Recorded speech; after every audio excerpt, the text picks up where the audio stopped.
Good morning, good afternoon, good evening. Welcome to Venture Story Education.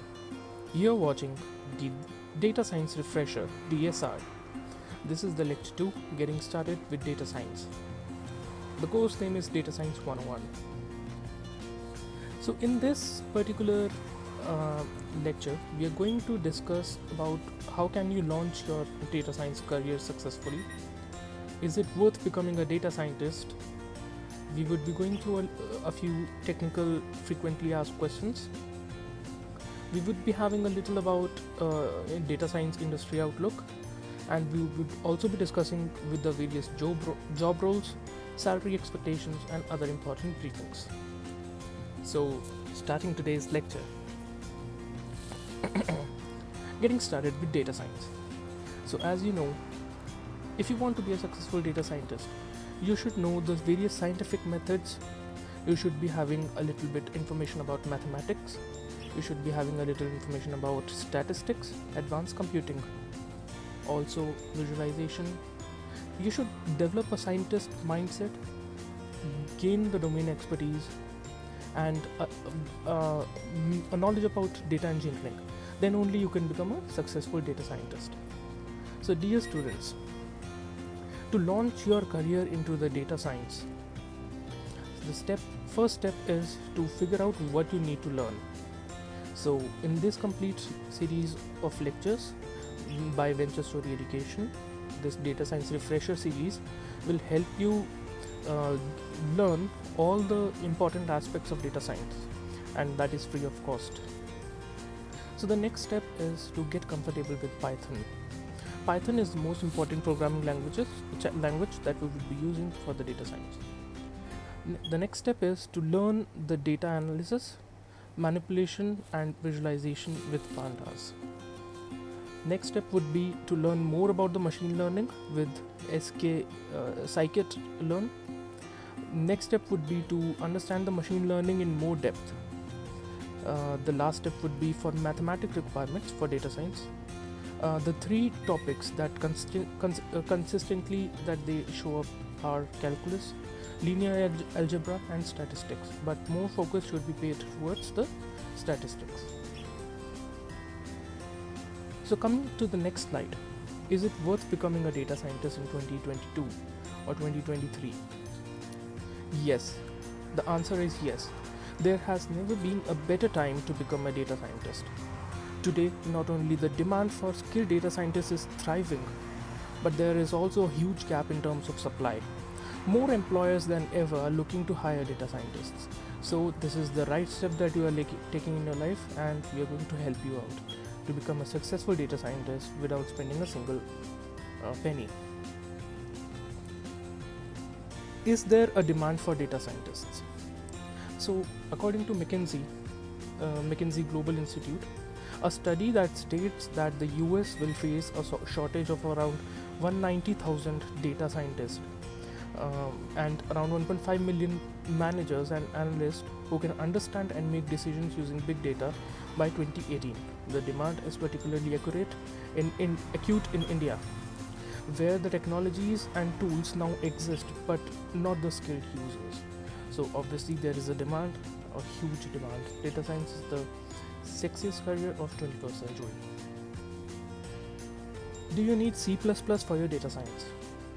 C++ is not actually required if you want to become a data scientist, but since C++ is not used wisely for data science, because the data scientists don't have the computing science background. So since they have a CS background, they don't know much about coding into the C++ environments. Hence, the complex languages that require a fundamental knowledge of programming aren't the strongest suite. However, a lot of data scientists still prefer using C++ for data science over any other language.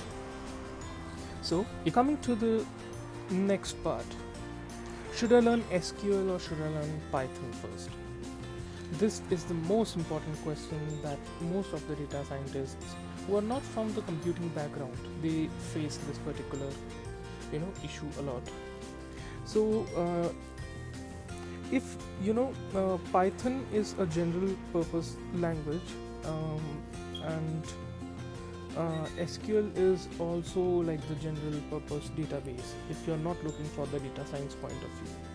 So it is like if you are learning SQL first, it is going to be very simple and the syntax will be relevant. If you continue to work with data, where you might want to learn R or a Python.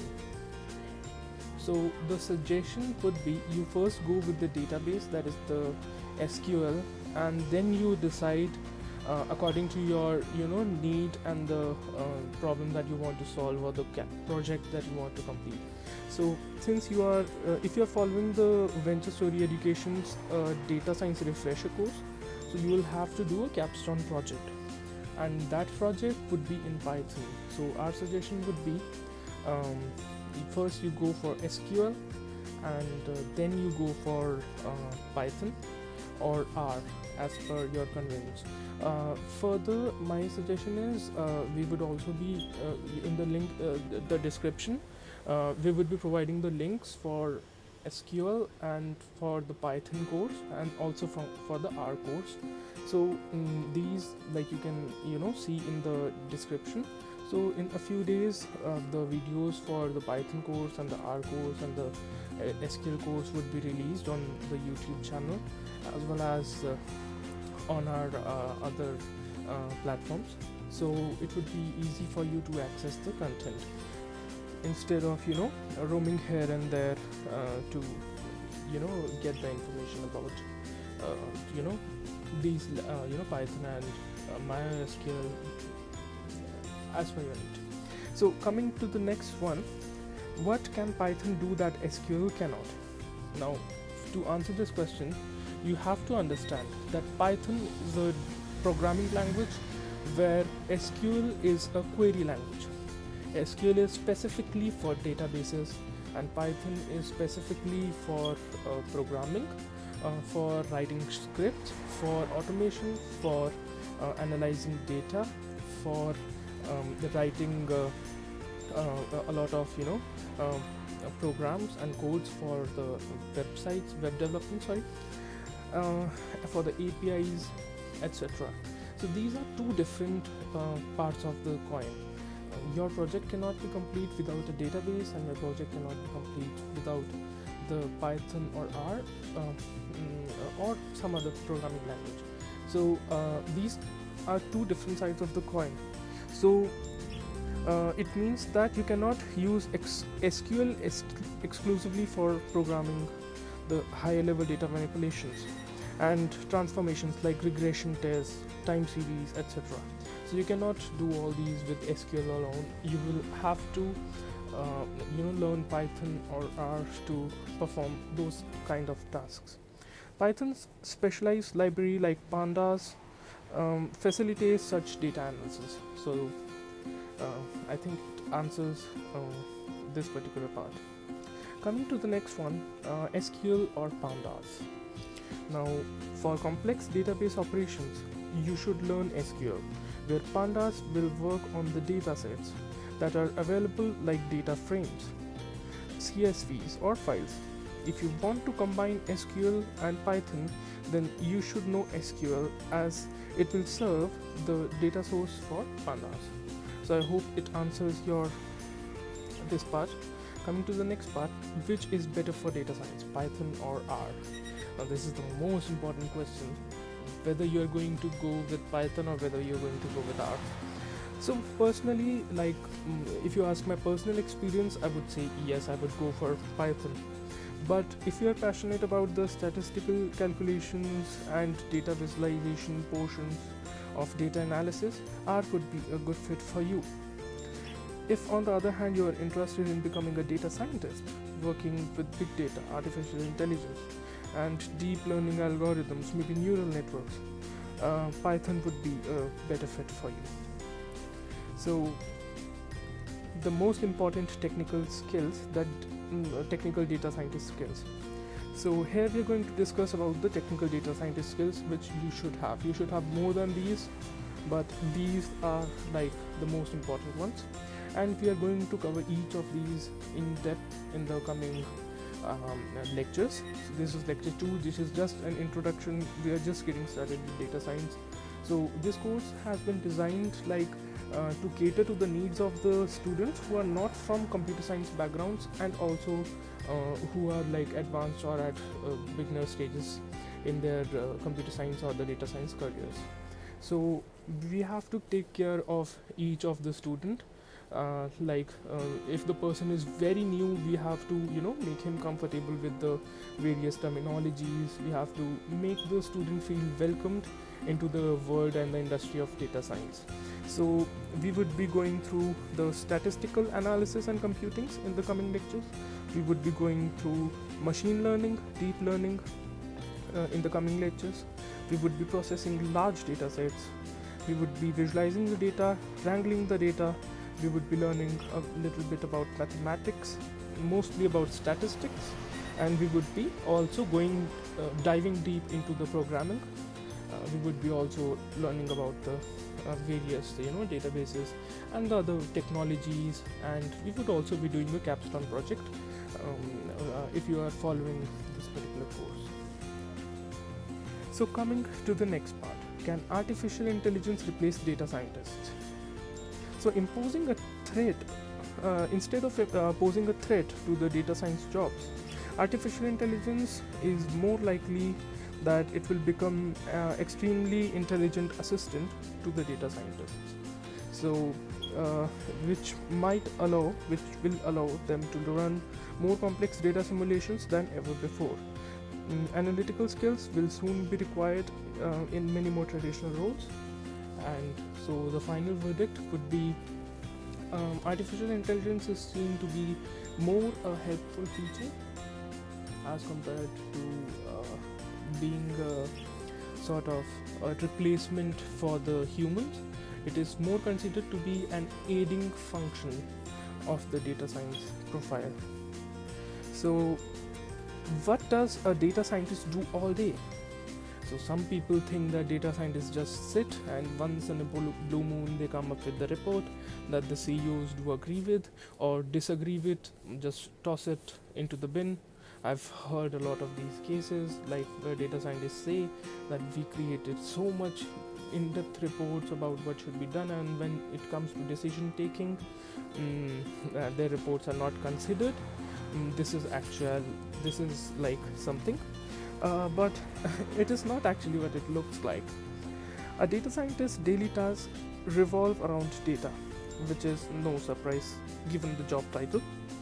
Data scientists spend much of their time gathering the data, looking at the data, shaping the data, but in many different ways for many different reasons.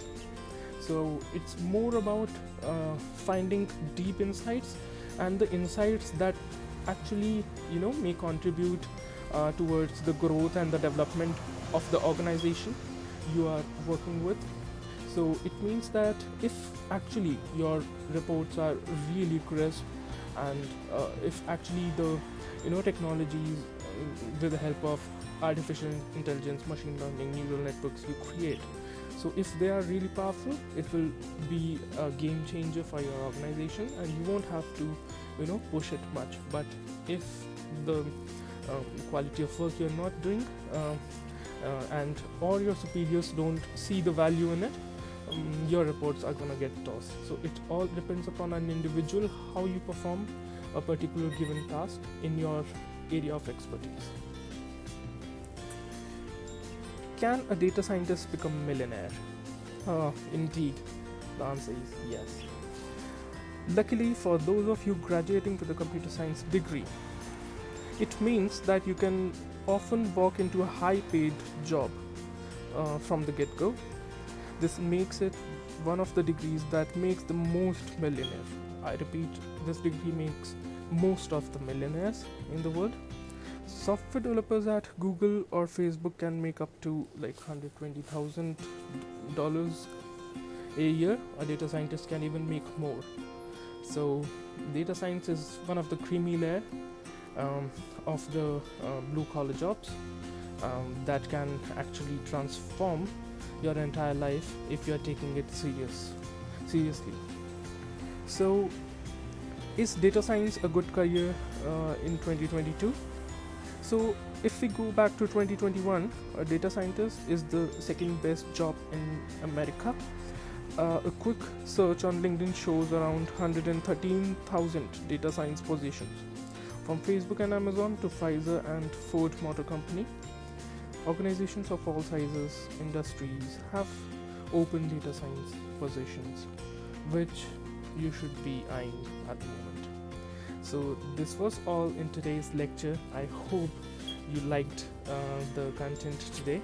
We would be coming around 3 to 4 more videos for the introduction to data science, so that the students who are very new to this concept, they are not from the computer science background, or the students which are really just getting started with data science, they are very much comfortable with the content, and they don't, when the actual technical scientific concepts will come in, they won't feel out of place. So we are trying to make it as simple as that. I hope you liked it. Please requesting to share this content, like it, subscribe it, and please do share your comments so that we can improve upon the feedback. This is all for today's lecture. We will be coming with the third lecture very soon. You're watching the Data Science Refresher course by Venture Study Education. Have a nice day. Bye bye.